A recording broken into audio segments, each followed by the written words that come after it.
Okay, so I've already walked you through the three pieces of PLC, but I wanted to give you go a little deeper, a little bonus for you, and give you some what I'm calling skeleton scripts. So this is just sort of outlines to think about as you're scripting out your videos. And I do recommend you script them out.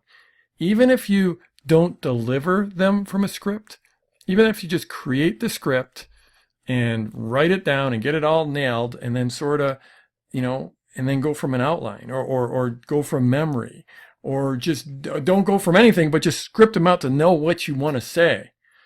Don't think you can just turn on the camera and just nail this, because pretty much no one can do that.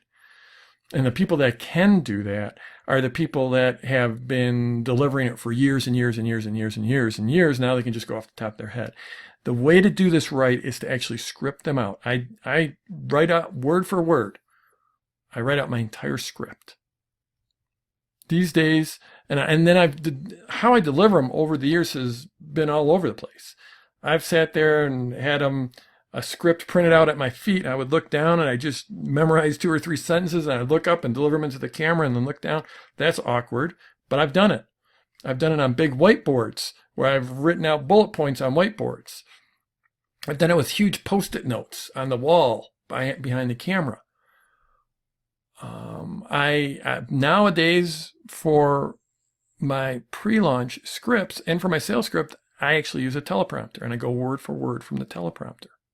So there's a lot of different ways you can do this, but you absolutely, whether you deliver it word for word from the script, whether or not you still want to script them out. So you've thought long and hard. And again, I know I'm not supposed to be talking about working hard, but by now you realize that if you're going to completely change your life with a launch, or change your business with a launch, there is some work involved. And so scripting these out, even if you just script them out to bullet point, but I actually like to go word for word. So PLC 1, you want to start off with that intro and the positioning. Then you want to show the opportunity.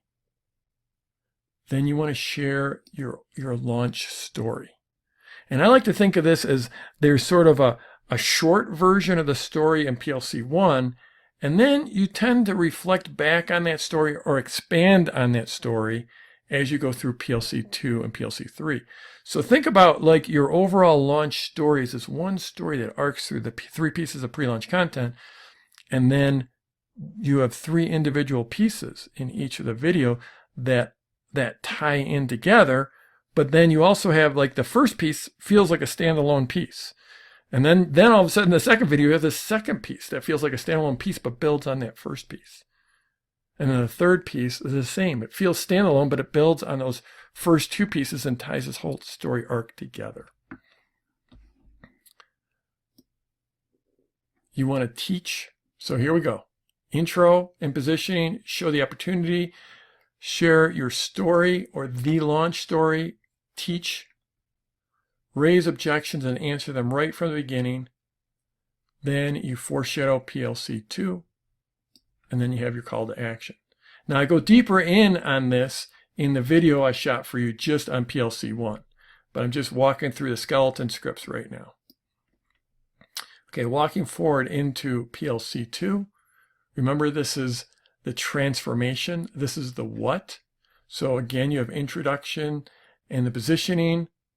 And the difference here between PLC 2 and PLC 1 is you're recapping the last video. That's the second bullet point, and tell them what you covered in that first video. You want to do this quickly. You don't want to be boring. You want it to work for both the people that haven't seen PLC 1, but also the people that watched it. So now you're just sort of reminding them what you covered. You want to recap the opportunity. Again, you can go look at PLC 2. I went into this deeper, quite a bit deeper on this. You want to recap your positioning.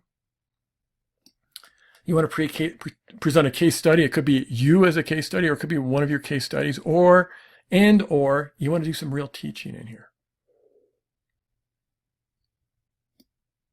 Again, back to the objections. You keep on coming back to that. A call to action, and then foreshadow the third video or the third piece of pre-launch content, and then you have a call to action. Okay, PLC 3. This is ownership, the ownership experience. This is the how. So you have your intro here. And then you can do a case study. There's often a lot of questions here. And again, these are that's a key phrase for objections.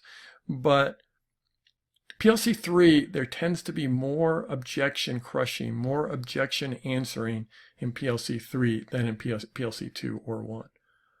You want to give the big view. And this is sort of harkening back to the opportunity or that journey, but this is the big view of how their life is going to change. What it's going to be like to not only own your product, but own the transformation that they're going to have, the transformation in their life. Then you want to pivot to the offer and create a soft landing. Again, go watch that video on, I walked through exactly how to do this when I walked through PLC 3. So definitely go back and watch that again. You want to seed the scarcity or the limit on your launch offer. And then you want to have a call to action. So again, this is just sort of your skeleton script and how to put it together for each one of the pieces of pre-launch content. And I definitely would recommend actually writing out your entire script. Script the entire thing. Whether you deliver it from a script or not, you want to script the entire thing.